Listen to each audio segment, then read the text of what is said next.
ಕರ್ನಾಟಕದ ಸಮಸ್ತ ಜನತೆಗೂ ಕರುನಾಡ ಸೇವಕರ ಪಕ್ಷ ವತಿಯಿಂದ ನಮಸ್ಕಾರಗಳು ಸ್ನೇಹಿತರೆ.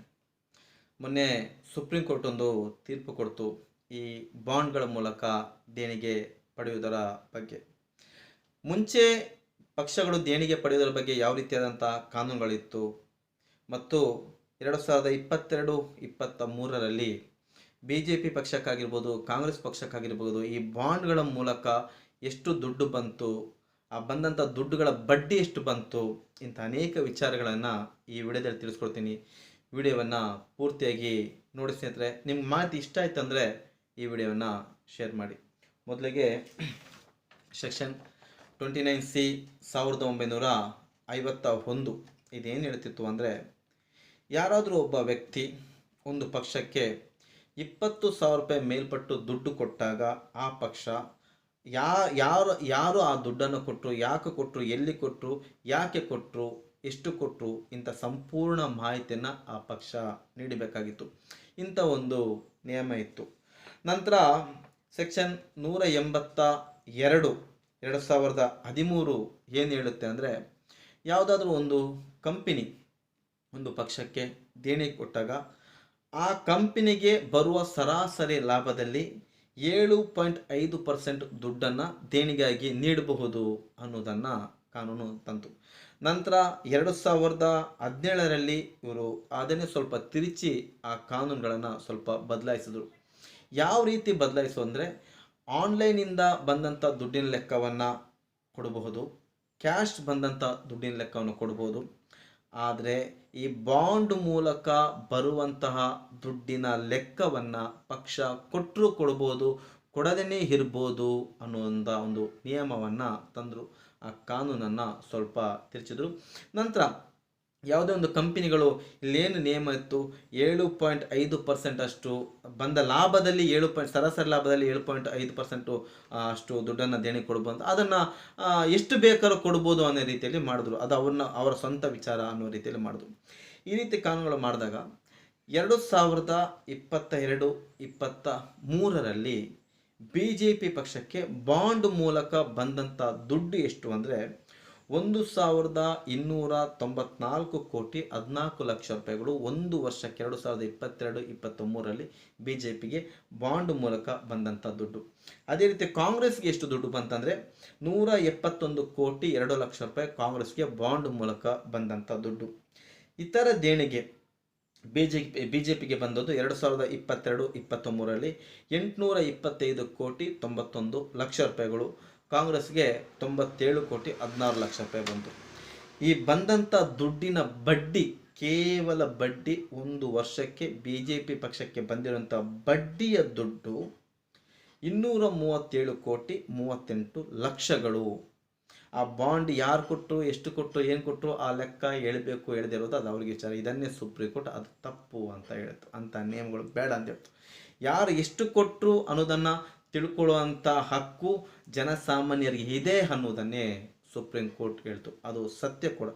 ಸೆಕ್ಷನ್ 19(1) ಹೇಳುತ್ತೆ, ಪ್ರತಿಯೊಬ್ಬ ಪ್ರಜೆಗೂ ಯಾವುದೇ ಒಂದು ಪಕ್ಷ ಏನೇ ಆಗಿರ್ಬೋದು ಆ ಪಡೆದಂಥ ದುಡ್ಡನ್ನು ವಿಚಾರಗಳನ್ನು ತಿಳ್ಕೊಳ್ಳುವಂತಹ ಹಕ್ಕು ಪ್ರಜೆಗಳಿಗೆ ಇದೆ ಅನ್ನೋದನ್ನು ಸೆಕ್ಷನ್ 19(1) ಹೇಳಿದ್ರೆ, ಸೆಕ್ಷನ್ 21 ವಿಚಾರ ನೀಡ್ತಿತ್ತು. ಅಲ್ಲಿ ಏನು ಬರ್ತಿತ್ತು ಅಂದರೆ, ನನ್ನ ವೈಯಕ್ತಿಕ ವಿಚಾರ ಅದು, ನಾನೊಬ್ಬರಿಗೆ ಇಷ್ಟು ದುಡ್ಡು ಕೊಟ್ಟೆ, ಅಷ್ಟು ದುಡ್ಡು ಕೊಟ್ಟೆ ಅಂತ ಹೇಳ್ಬೋದು, ಹೇಳ್ದೇನೆ ಇರ್ಬೋದು, ಅದು ನನ್ನ ವೈಯಕ್ತಿಕ ವಿಚಾರ ಅನ್ನೋ ಒಂದು ಲೆಕ್ಕಾಚಾರ ಇತ್ತು.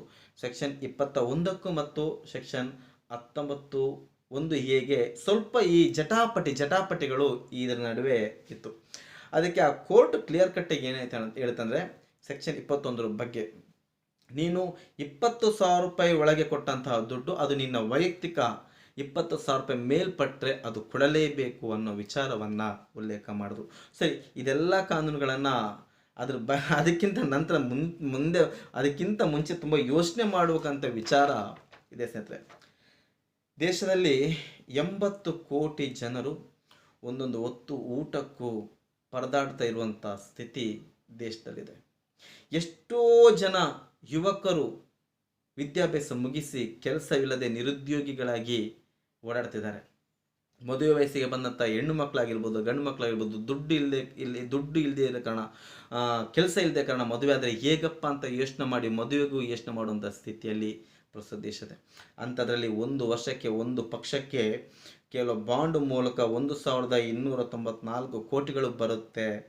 ಕ್ಯಾಶ್ ಮೂಲಕ, ಬೇರೆ ದೇಣಿಗೆ ಮೂಲಕ 825 ಕೋಟಿ ಬರುತ್ತೆ. ಕೇವಲ ಬಡ್ಡಿನೇ 237 ಕೋಟಿ ರೂಪಾಯಿಗಳು ಕೇವಲ ಬಡ್ಡಿನೇ ಬರುತ್ತಂದರೆ ನಾವು ಯೋಚನೆ ಮಾಡಬೇಕು ಸ್ನೇಹಿತರೆ.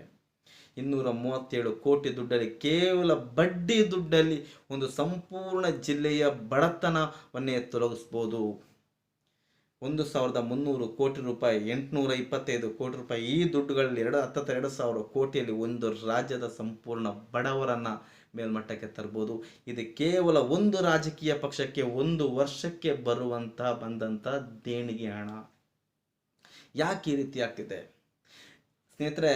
ನಾವು ಯಾವತ್ತು ಒನ್ ಸೈಡ್ ಆಗುವಂಥ ನಿರ್ಧಾರಗಳನ್ನು ಕೊಡ್ತೇವೋ, ಒನ್ ಸೈಡ್ ಹೋದಾಗ ಅದು ದೇಶಕ್ಕೆ ಆಪತ್ತನ್ನೇ ತರುತ್ತೆ ಹೊರತು ದೇಶಕ್ಕೆ ಅಭಿವೃದ್ಧಿ ಆಗಲ್ಲ. ನಾವು ಏನು ಮಾಡಿದ್ರೂ ಸರಿ, ನಮ್ಮ ಜನ ಒಪ್ಕೊಂಡಿದ್ದಾರೆ, ನಾವು ತರುವಂಥದ್ದೆಲ್ಲ ಸರಿ, ನಾವು ಮಾಡುವಂಥದ್ದೆಲ್ಲ ಜನ ಒಪ್ಕೊಳ್ತಾರೆ ಅನ್ನುವಂಥ ಕಾನ್ಫಿಡೆನ್ಸ್ ಅವರಿಗೆ ಬಂದಾಗ ಈ ರೀತಿ ನಡೆಯೋದು ಸಹಜ. ಮುಂದಿನ ದಿನಗಳಲ್ಲಿ ಯೋಚನೆ ಮಾಡಿ ಸ್ಪರ್ಧೆ ಆಗಿರಬೇಕು. ಯಾವತ್ತೂ ಒನ್ ಸೈಡ್ ಹೋಗಲೇಬಾರ್ದು. ಒನ್ ಸೈಡ್ ಹೋದಷ್ಟು ದೇಶಕ್ಕೆ ಆಪತ್ತು, ಅಭಿವೃದ್ಧಿಗೆ ಆಪತ್ತೇ ಹೊರತು ಅದರಿಂದ ಯಾವುದು ಒಳ್ಳೆಯದಾಗುವಂಥ ಅಂಶಗಳಿಲ್ಲ. ಇದ್ದಿದ್ರೆ ಈ ಲೆಕ್ಕಾಚಾರಗಳು ಎಷ್ಟು ಜನ ಗೊತ್ತು? ಒಂದು ವರ್ಷಕ್ಕೆ ಹತ್ರ 3,000 ಕೋಟಿವರೆಗೂ ಒಂದು ವರ್ಷಕ್ಕೆ ಒಂದು ಪಕ್ಷಕ್ಕೆ ದೇಣಿಗೆ ಬರುತ್ತೆ ಅನ್ನೋ ವಿಚಾರ ಎಷ್ಟು ಜನರಿಗೆ ಮತದಾರರಿಗೆ ಗೊತ್ತಿಲ್ಲ. ವಿಷಯಗಳ ಗೊತ್ತಾದಾಗ ವಿಷಯಗಳನ್ನು ತಿಳ್ಕೊಂಡು ಯೋಚನೆ ಮಾಡಬೇಕು.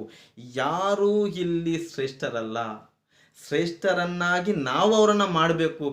ಈ ರೀತಿ ಕೆಲಸ ಮಾಡಿ ಅವ್ರ ಕೆಲಸ ತಗೊಳ್ಳೋ ಮೂಲಕ ನಾವು ಅವರನ್ನು, ಆ ಕೆಲಸವನ್ನು ಶ್ರೇಷ್ಠ ಅಂತ ನಾವು ಗುರುತಿಸ್ಬೇಕು ಹೊರತು ಯಾವುದೇ ಒಬ್ಬ ವ್ಯಕ್ತಿಯನ್ನು ಶ್ರೇಷ್ಠ ಅಂತ ಗುರುತಿಸುವಾಗ ಖಂಡಿತ ಇಂಥ ವಿಚಾರಗಳು ನಡೆಯೋದು ಸಹಜ.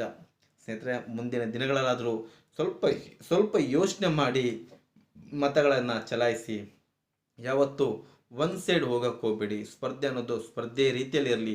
ಸಾವಿರಾರು ಜನರು ತಮ್ಮ ರಾಜ್ಯಕ್ಕೆ, ದೇಶಕ್ಕೆ, ಜಿಲ್ಲೆಗೆ, ಕ್ಷೇತ್ರಕ್ಕೆ ಒಳ್ಳೆಯದಾಗಬೇಕು ಅನ್ನೋ ನಿರ್ಧಾರದಿಂದ ಬಡ ಜನರು, ಸಾಮಾನ್ಯ ಜನರು ಚುನಾವಣೆಗೆ ಸ್ಪರ್ಧೆ ಮಾಡ್ತಾರೆ. ಅಂಥವ್ರನ್ನ ಗುರುತಿಸಿ, ಅಂಥವ್ರನ್ನ ಒಂದು ಸಲ ಆದರೂ ಆಯ್ಕೆ ಮಾಡಿ ಕಳಿಸ್ಕೊಡಿ. ಅವ್ರ ಕೆಲಸ ಮಾಡಲಿಲ್ಲ ಅಂದರೆ ಅಂತೆ ಬದಲಾವಣೆ ಅನ್ನೋದು ಪ್ರತಿಯೊಬ್ಬರ ಮತದಾರರು ಚುನಾವಣೆ ಬಂದಾಗ ಇದ್ದೇ ಇರುತ್ತೆ. ಯಾವುದೇ ಕಾರಣಕ್ಕೂ ಒನ್ ಸೈಡ್ ಹೋಗಬೇಡಿ ಅನ್ನೋದೇ ನಮ್ಮ ಕರುನಾಡ ಸೇವಕರ ಪಕ್ಷದ ಒಂದು ಉದ್ದೇಶ ಆಗಿತ್ತು. ಸ್ನೇಹಿತರೆ, ದಯವಿಟ್ಟು ಈ ವಿಡಿಯೋನ 4 ಜನಕ್ಕೆ ತಿಳಿಸ್ಕೊಡಿ. ಗೊತ್ತಾಗಲಿ ರಾಜಕೀಯ ಪಕ್ಷಗಳು ಎಷ್ಟೆಷ್ಟು ದೇಣಿಗೆ ಪಡೆಯುತ್ತೆ ಒಂದೊಂದು ವರ್ಷಕ್ಕೆ ಅಂತ ಗೊತ್ತಾಗಲಿ. ಸುಪ್ರೀಂ ಕೋರ್ಟ್ ಕೂಡ ಹೇಳೋದು ಕೂಡ ಉತ್ತಮವಾದ ವಿಚಾರಣೆ. ಯಾರು ಎಷ್ಟು ಕೊಟ್ಟರು ಅಂದರೆ ಜನರ ಮುಂದೆ ಇಡಿ, ಗೊತ್ತಾಗಲಿ, ಜನ ತಿಳ್ಕೊಳ್ಳಿ. ನೀವು ದೇಣಿಗೆ ಪಡೆದ ನಂತರ ಅವ್ರ ಫೇವರ್ ಆಗಿ ಏನು ಕೆಲಸಗಳನ್ನ ಮಾಡ್ತಿದ್ದೀರಾ ಅನ್ನೋದು ಕೂಡ ಜನ ಗೊತ್ತಾಗಲಿ. ಯಾವತ್ತು ಪ್ರಜಾಪ್ರಭುತ್ವ, ಪ್ರಜೆಗಳೇ ಪ್ರಭುಗಳಾಗಿರಬೇಕು ಹೊರತು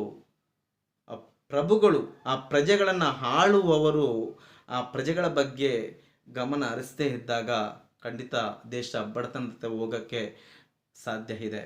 1929ರಲ್ಲಿ 26-29ರಲ್ಲಿ $1 $10 ಬರ್ತಿತ್ತು.